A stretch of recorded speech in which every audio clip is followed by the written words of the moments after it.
Kepada adik-adikku yang ada di luar negeri, yang saat ini lagi bekerja, khususnya yang mendengar acara ini, karena acara ini juga didengar oleh adik-adik kita semua yang ada di Hong Kong, yang ada di Korea, ada di Kuwait, ada di Saudi. Maka kami himbau, jika Anda seorang wanita, wahai adik-adikku,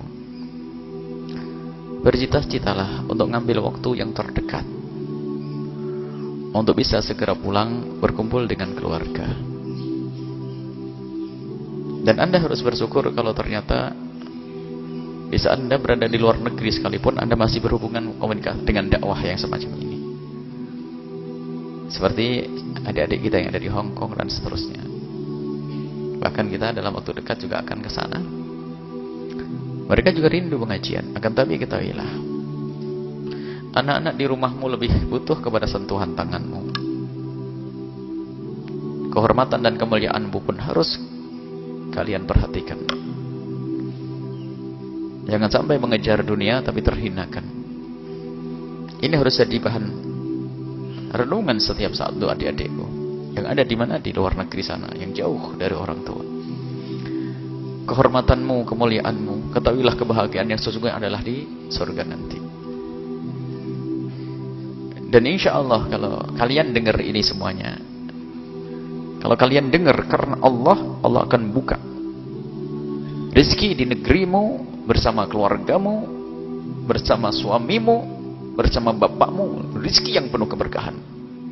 Karena kalian pulang karena Allah Subhanahu wa Ta'ala. Jangan jauh dari orang tua, jangan jauh dari suami, fitnah. Belum lagi, sadarkah kalian anak yang kalian tinggal?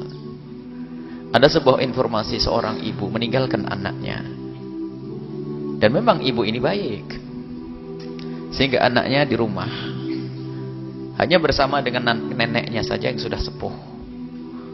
Yang kadang dibentak oleh cucunya pun tidak bisa berbuat apa-apa. Sang cucu diberi terus uang dan uang dan uang. Semakin banyak kawan, dan kawannya tahu kalau dia banyak uangnya. Mulai berkenalan dengan dunia yang tidak baik, mabuk dan seterusnya. Hingga terjadilah suatu ketika percekcokan hingga berani membunuh orang lain. Ibunya ada di mana? Ibunya ada di tempat yang jauh.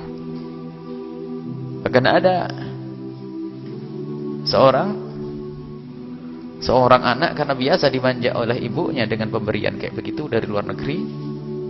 Giliran bapaknya dan ibunya pulang, kan pengaturan ekonominya kan semakin, kalau dulu kan hanya diberi karena mungkin faktor kangen, faktor sayang, faktor rasa meninggalkan anak, jadi duit diberel-berel begitu saja. Tapi giliran ibunya pulang mulai diatur itu sudah mulai protes karena sang anak tidak punya akhlak, tidak punya pendidikan. Sehingga akhirnya apa? Keluarlah pisau, sehingga ditemukan di sebuah kampung ibunya harus dijahit dengan 12 jahitan. Lihat, pendidikan itu penting wahai adik-adikku yang sekarang ada di luar negeri. Anak-anakmu ada di mana? Dan bagi yang ada di negeri ini, wahai adik-adikku semuanya, jangan bercita-cita untuk pergi jauh. Adapun adik-adik kita yang ada di tempat yang jauh sana, kita doakan semoga Allah menjaga mereka, iman mereka, akhlak mereka, dan semoga Allah segera kembalikan mereka kepada saudara mereka, kepada orang tua mereka, kepada anak-anak mereka, sehingga mereka segera menemukan keindahan di dalam hidup ini. Dan semoga Allah memberikan kecukupan di negeri ini. Dan ketahuilah, rezeki itu sudah ada jatahnya. Kalau jatahmu 1 juta, ya 1 juta. Jatahmu 10 juta, 10 juta. Baik. Kalau tidak ada jatah, biarpun kau ambil di mana, tetap tidak ada jatahnya.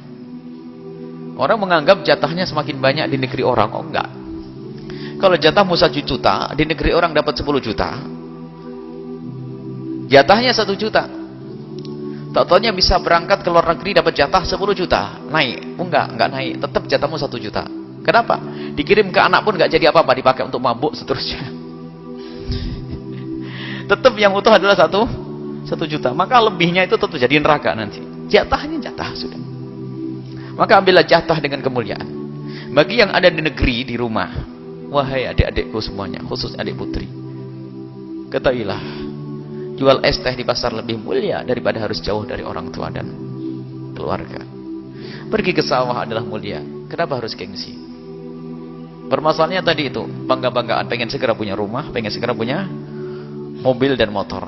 Dia mengira bahwasanya kebahagiaan dengan motor. Alangkah banyaknya dan alangkah banyaknya dan alangkah banyaknya percekcokan keluarga setelah terjadi salah satunya pergi ke luar negeri. Akhirnya seperti itulah, perceraian, permusuhan, pertentangan, dan yang ngadu kepada kami bukan 10-20 orang, kalau dihitung mungkin ratusan, bingung membuat jadwalnya nanti. Jadi apakah tidak belajar dari yang demikian itu? Jadi ada. Karena apa? Mohon maaf, suami misalnya kerja jauh, istri di rumah, sementara istri ada prasangka-prasangka, atau sebaliknya istri di luar negeri jauh, suaminya dapat uang saja, dia punya syahwat, punya hawa nafsu dan seterusnya, lalu terjadi pelanggaran dan sebagainya, dengar informasi, berantem semuanya. Kebersamaan harus kita utamakan, keindahan dalam hidup ini. Ini adalah nasihat umum. Akan tapi siapapun di antara adik-adik kita yang sudah terlanjur pergi ke luar negeri, ke sana, ini ada di antara mereka yang dengar saat ini, dengar adik-adikku, dan mereka juga mendengar streaming langsung, melihat dengan di televisi, bercita-citalah, niat untuk kembali segera untuk bisa melihat orang tua dengan modal apa adanya saja. Mulialah, bergabung dengan tempat mulia. Allah akan buka rezeki di rumah, dekat dengan orang tua. Yang di rumah nggak usah pergi ya. Ini nasihat lebih penting lagi daripada yang tadi ini. Karena apa? Ini sudah umum ya. Pergi, nggak mikir.